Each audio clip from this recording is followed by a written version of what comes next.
En manchette aujourd'hui, on parle de l'aréna de Berthierville au conseil municipal de l'Île-du-Pas. Bonjour à tous et bienvenue à votre bulletin d'information diffusé sur les ondes de CTRB, votre télévision locale et régionale, aujourd'hui le 11 décembre 2024, Alain Bellumeur au pupitre. Hier, c'était la séance mensuelle de décembre, la dernière de l'année, des élus de la visitation de l'Île-du-Pas. Plusieurs sujets ont été abordés lors de cette séance du conseil municipal. Vers la fin, il y avait un point loisirs et culture. On a pu apprendre la position de la municipalité de l'Île-du-Pas sur la proposition de mise en commun de l'aréna Joanny Rochette à Berthierville. On écoute l'explication du maire de l'Île-du-Pas. 10. Loisirs et culture. 10.1. Proposition de la municipalité de la visitation de l'Île-du-Pas sur la proposition de mise en commun de l'aréna Joanny Rochette. Considérant que la municipalité de Berthierville sollicite la municipalité du pôle de Berthier au sujet de l'aréna Joanny Rochette, considérant qu'une rencontre a eu lieu en décembre 2023 au sujet de l'aréna et que plusieurs municipalités ont exprimé leur intérêt pour une analyse des coûts visant une mise en commun de l'aréna,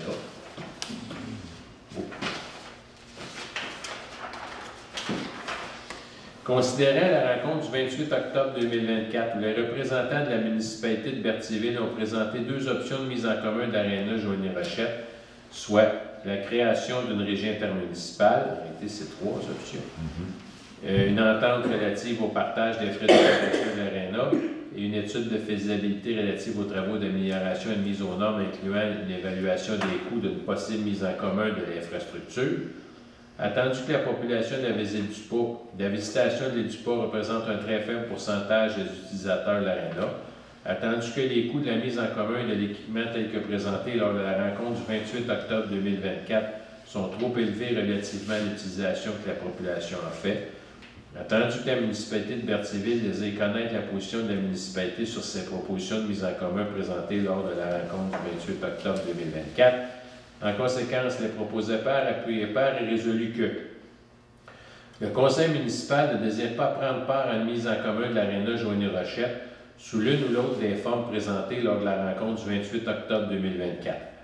Que le conseil municipal serait ouvert à discuter d'un projet de mise en commun de l'aréna dans l'éventualité que la répartition des coûts soit revue et que les municipalités concernées soient impliquées dans les méthodes de répartition. Qu'une copie de cette résolution soit acheminée aux municipalités suivantes: Berthierville, Saint-Ignace-de-Loyola, Sainte-Geneviève-de-Berthier, Saint-Cuthbert, Saint-Élisabeth, Lanoraie et Lavaltrie.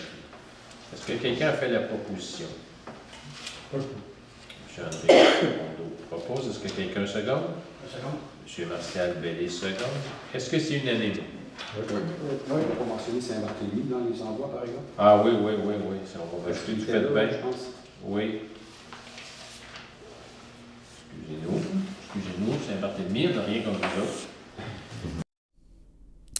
Toujours à la visitation de l'Île-du-Pas, on a aussi été critique dans le dossier des coûts de la Sûreté du Québec. On regarde un autre extrait du conseil municipal. Bon, sécurité publique, facturation municipalité desservie par les services de la Sûreté du Québec. Considérant que les municipalités desservies par la Sûreté du Québec viennent de recevoir leurs factures pour l'année 2025, considérant que la moyenne des augmentations annoncées s'établit à 6,47 %, mais que les hausses pour plusieurs municipalités sont beaucoup plus importantes, voire considérables, considérant que la facture 2025 marque la fin de la période transitoire pour mener à un partage de 50-50 de la facture pour les services de la Sûreté du Québec entre le gouvernement et les municipalités, une période caractérisée par l'établissement d'un plafond d'augmentation à 7 % et d'un plancher à 2 %. Considérant que lors de la négociation de la nouvelle formule en 2019, les autorités du ministère de la Sécurité publique avaient assuré ses partenaires municipaux que les augmentations seraient d'environ 3 % par année une fois la période transitoire terminée et que cette formule mettrait le monde municipal à l'abri des hausses de la nature de celles qui sont annoncées en 2025.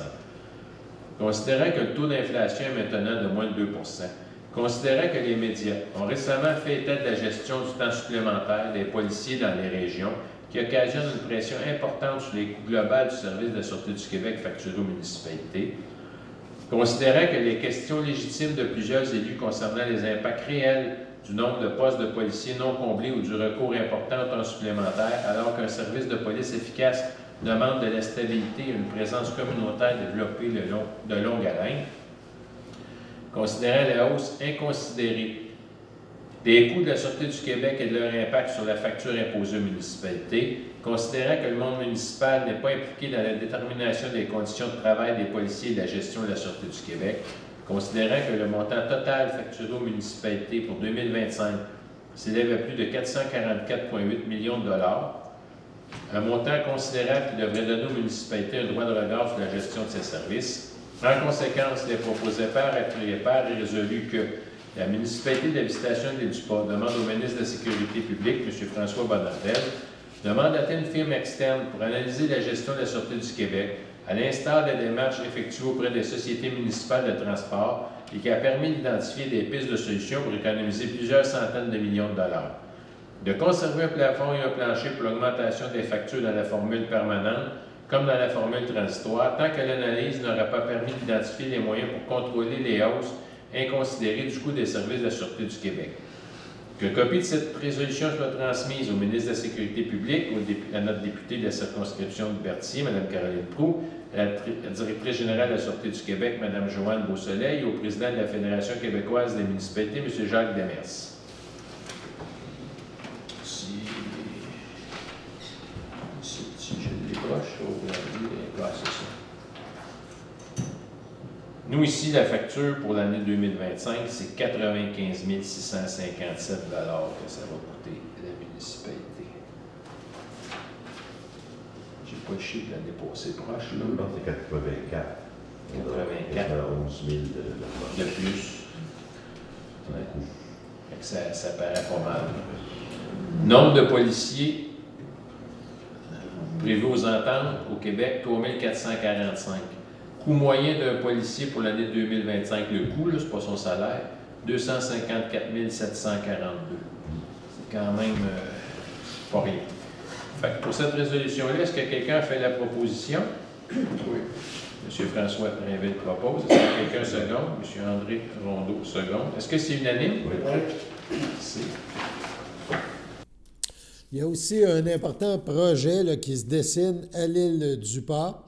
Donc, on parle de réfection là, du ponceau ou du pont, de l'intersection, si on peut dire, qui est voisin du Marais. Donc, c'est le carrefour, si on peut dire, à l'île du Pas, où on peut se rendre d'un côté, notamment à la municipalité, à l'église. C'est, en fin de compte, en principe, devant l'épicerie. Donc, la municipalité réfléchit présentement, c'est un gros tuyau qui passe sous la route et peut-être qu'on pourrait y aller pour le même prix de quelque chose qui est plus esthétique, qui mettrait en valeur cette intersection fort jolie, d'ailleurs, qui borde le Marais.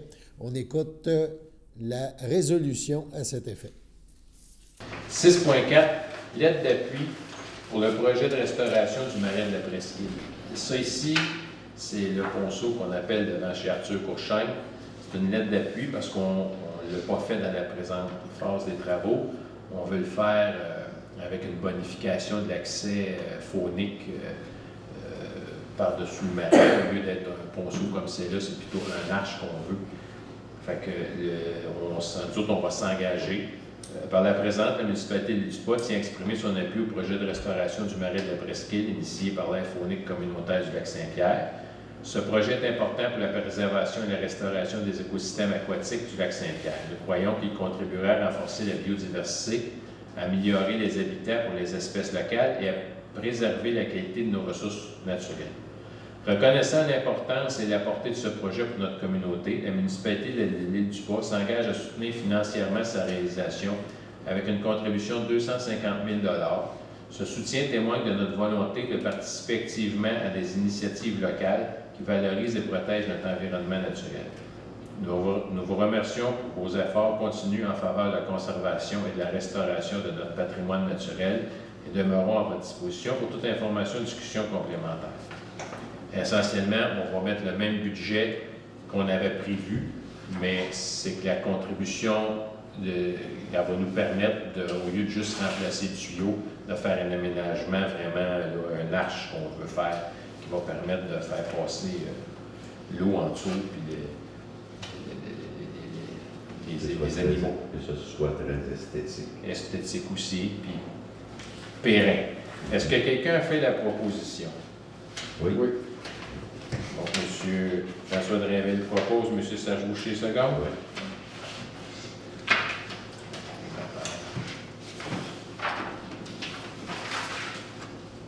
Est-ce que c'est unanime? Oui. Merci. Ça ne sera pas demain matin, là. On est à l'étape de planifier ça. Un important projet à suivre à l'île du Pas. Sur ce, on passe à la pause. Votre station de télévision de Berthierville vous invite cordialement à son bingo hebdomadaire télédiffusé tous les samedis matins dès 9h30.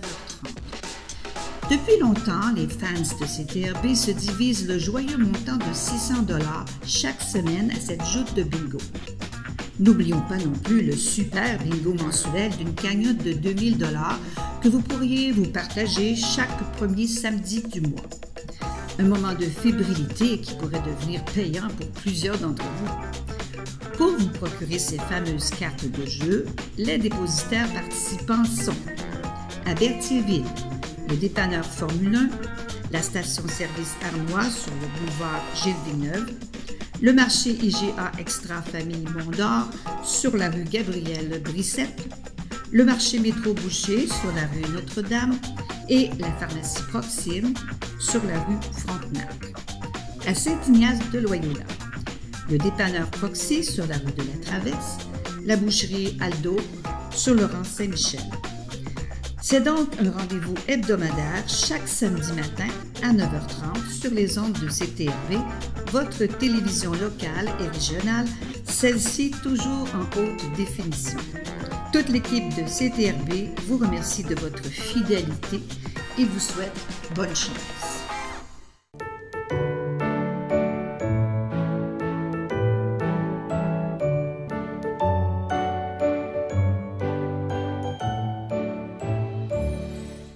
Donc, les anniversaires en ce 11 décembre, la FADOC de l'île du Pas souhaite bonne fête à Marie-Paul Moreau et à Jean-Yves Valois. C'est votre anniversaire aujourd'hui, en ce 11 décembre. Eh bien, toute l'équipe de CTRB se joint à moi et vous souhaite un heureux anniversaire. On poursuit l'entrevue que nous a accordée hier. Nous a accordé Mathieu Bourret, pianiste, compositeur, qui se produira à la Chasse-Galerie à Lavaltrie à 15h le 22 décembre prochain. On vous invite à réserver vos places et on regarde la suite de l'entrevue. Ah oui, mon Dieu, à ce point-là. Ah ouais. Oui. Ben oui. Quand on va parler du spectacle que tu vas avoir, que tu vas nous présenter, tu l'as mis sur disque aussi sur. Bon, est-ce que tu es satisfait de ce que tu as présenté d'abord, premièrement? Et est-ce qu'on peut s'attendre à avoir encore là un peu d'improvisation de qu'est-ce qu'on a de base avec l'Élimination 2, avec tes pièces, quand on te voit en spectacle, parce qu'on va parler du spectacle à la Chasse-Galerie. Oui. On s'attend à avoir encore éclaté, à dire. Tu repars avec l'improvisation ou tu es vraiment plus, on pourrait dire, cartésique et tu dis, la pièce, vous allez trouver la même pièce que vous avez vue, attendez-vous pas d'autre chose. Je suis tout sauf cartésien. Moi, je crois beaucoup à l'art vivant, surtout sur scène, en fait, j'improvise beaucoup. Là. Il y a 3 moments dans le spectacle, dont un où j'implique le public.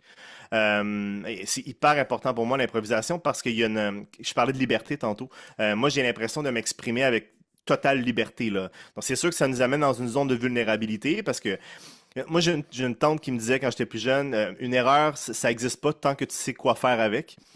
Puis elle me disait que tout est chromatique. Donc, j'ai comme compris vite que l'improvisation, ben, si c'est bien connecté à la bonne place, on peut toujours s'en sortir. Puis il y a des belles choses qui sortent de ça. Quand je disais 90% que j'aime pas tantôt, c'est surtout quand je me mets en situation de création. Ce qui est sur l'album, puis ce que je fais en spectacle, ben, c'est ce que j'ai adopté. C'est dans le 10% que j'ai aimé.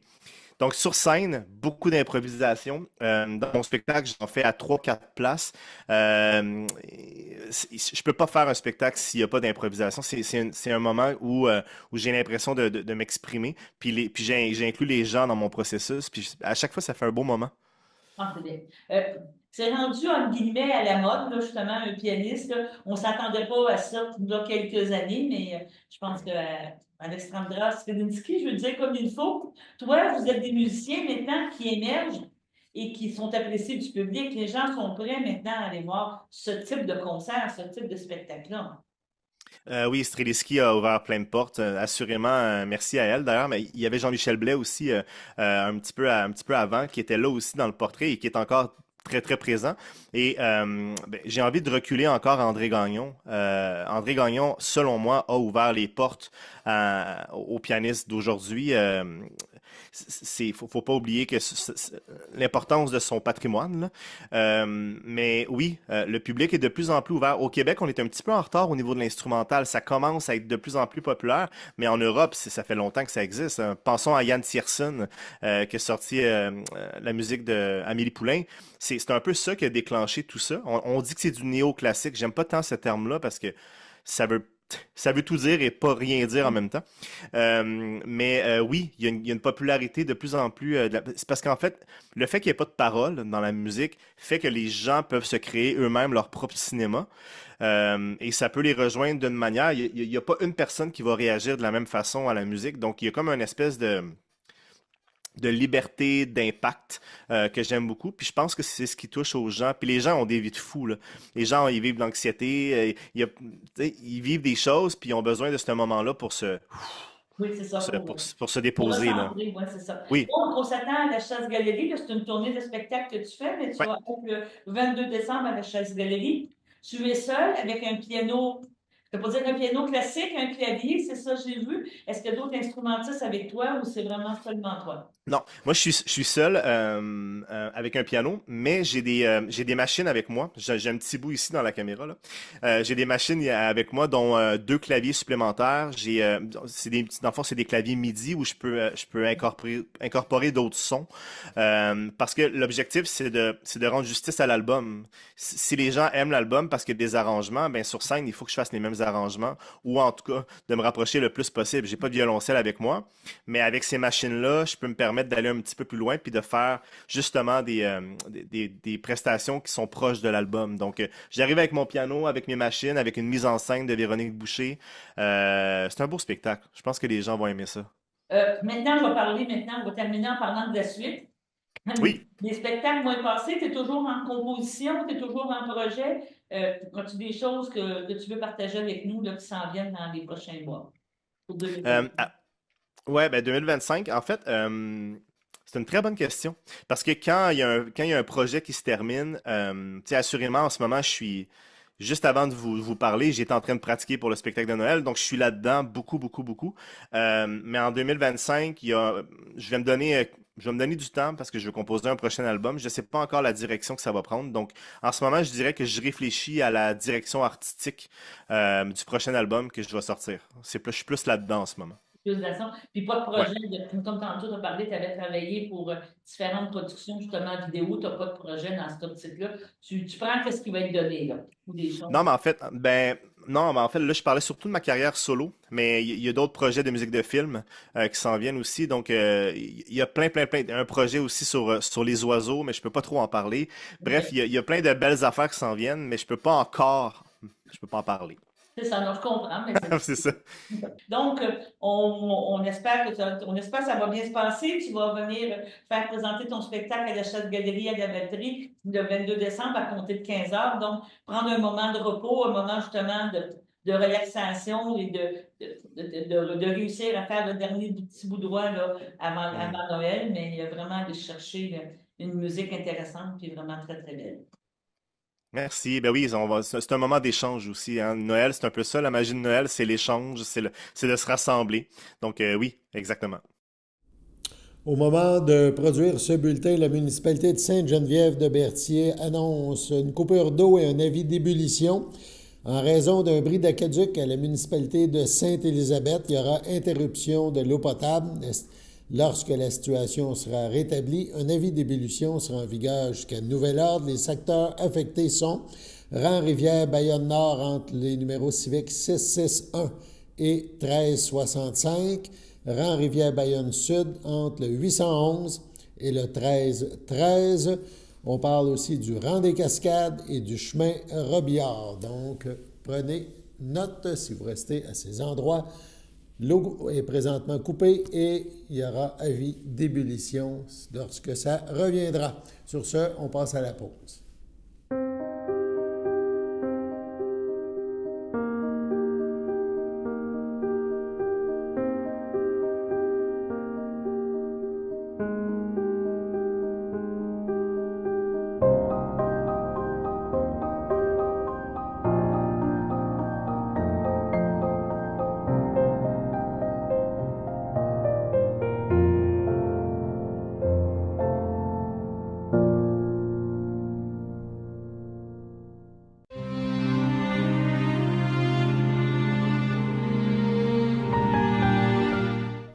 Aux soins palliatifs du Centre hospitalier régional de la Naudière le 20 novembre à 81 ans.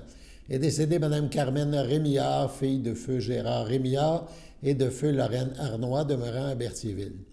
Elle laisse dans le deuil son seul et unique amour, Pierre Poulette, ses filles, Martine, Michel Doiron et Marie-Claude, sa petite-fille Élodie, qu'elle aimait tellement, son filleul Éric Rémillard, Nathalie Harvey, ses frères, ses sœurs, ses beaux-frères et belles-sœurs, Solange Rémillard, Claude Rémillard, feu Marie-Paul Harvey, feu Nicole Rémillard, feu Michel Valois, Francine Rémillard, feu Yvon Bérard, Diane Rémillard, Jacques Lebeau, Alain Rémillard, feu Marguerite Gravel, Françoise Poulette, feu Fernand Bellumeur, Pauline Poulette, Paul Aimé Ladouceur, Suzanne Poulette, Régent Laporte, Marie-Lise Poulette, Marcel Poulette, Louise Leblanc, ainsi que plusieurs neveux, nièces, autres parents et amis.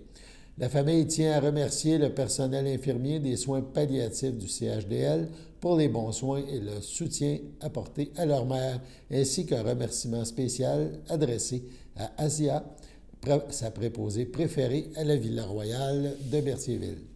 La famille vous accueillera dimanche 15 décembre de midi au complexe funéraire Thériault, 741 Notre-Dame à Berthierville. Suivra une liturgie à la chapelle du complexe à 14h30.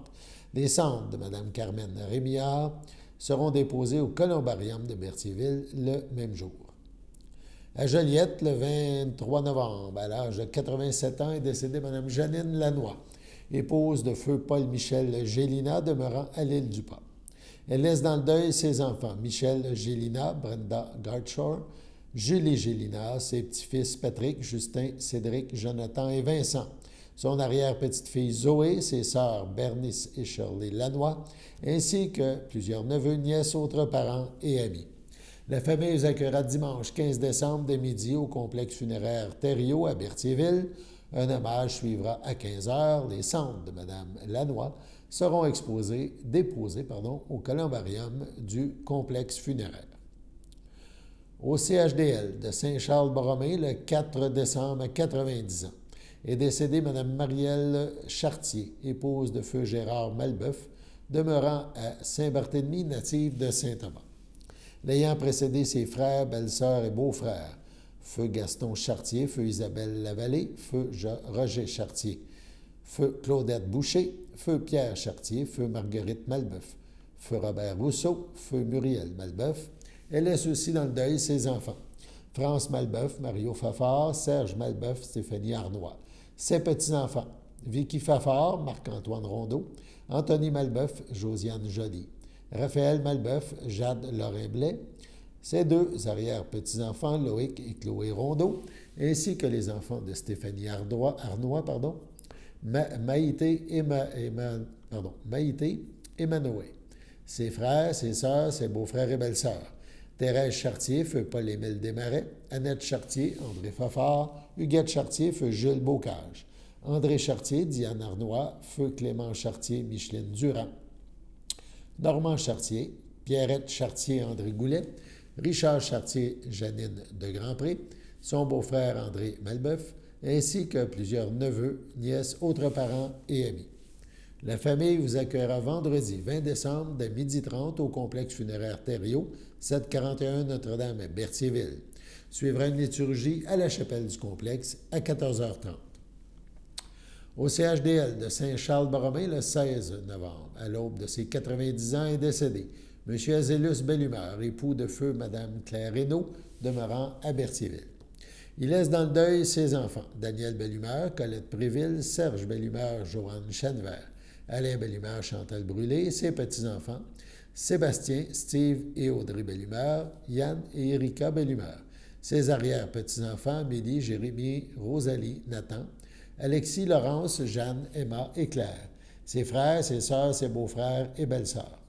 Françoise Aubichon, feu Jean-Paul Bellumeur, Janine Clermont, feu Gilles Bellumeur, Françoise Poulette, feu Fernand Bellumeur, Claudette Bellumeur, Marc-Henri Milot, Denise Hainaut, feu Omer Doucet, André Hainaut, Lucie Frappier, Armand Hainaut, Anne-Marie Pellerin, Annette Hainaut, feu Régent Dauphin, ainsi que plusieurs neveux, nièces, autres parents et amis. La famille vous accueillera samedi 21 décembre, 9h30, oui, voilà, à l'église Sainte-Geneviève de Berthier. Les funérailles auront lieu le même jour à 11h. Paisiblement au CHDL de Saint-Charles-Borromée, le 1er décembre dernier, à 85 ans, est décédée Mme Lucie Latour, épouse de feu Jean-Guy Latour, demeurant à Saint-Ignace de Loyola. L'ayant précédé ses sœurs, beaux-frères et belles-sœurs, Lucienda Latour, feu Gaston Plante, Ghislaine, Lise, Huguette, Françoise Hortense et Suzette Latour, Cyrille Latour, feu Louisette Dandonneau. Elle laisse dans le deuil son fils, Patrick Latour, Manon Mancé, ses petites filles Amélie et Noémie Latour, ses sœurs et ses frères, ses belles-sœurs, Lauriane Latour, Dorothée Latour, feu Ange-Albert Guévremont, Jean-Philippe Latour, France Boucher, Normand Latour, Carmen Robillard, Rita Valois, feu Villemère Latour, ainsi que plusieurs neveux, nièces, autres parents et amis. La famille, voilà, la famille vous accueillera samedi 4 janvier à 11h au complexe funéraire Thériault, 741 Notre-Dame à Berthierville. Suivront les funérailles. À 14h, en l'église Sainte-Geneviève de Berthier, Mme Latour sera inhumée au cimetière de Saint-Ignace à une date ultérieure. Sur ce, passons à la météo.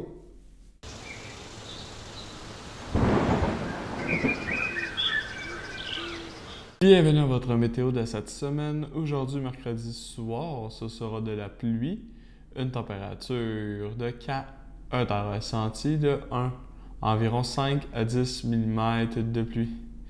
Mercredi nuit, ce sera de la précipitation mixte, une température de -2, un temps ressenti de -9, environ 1 mm de pluie.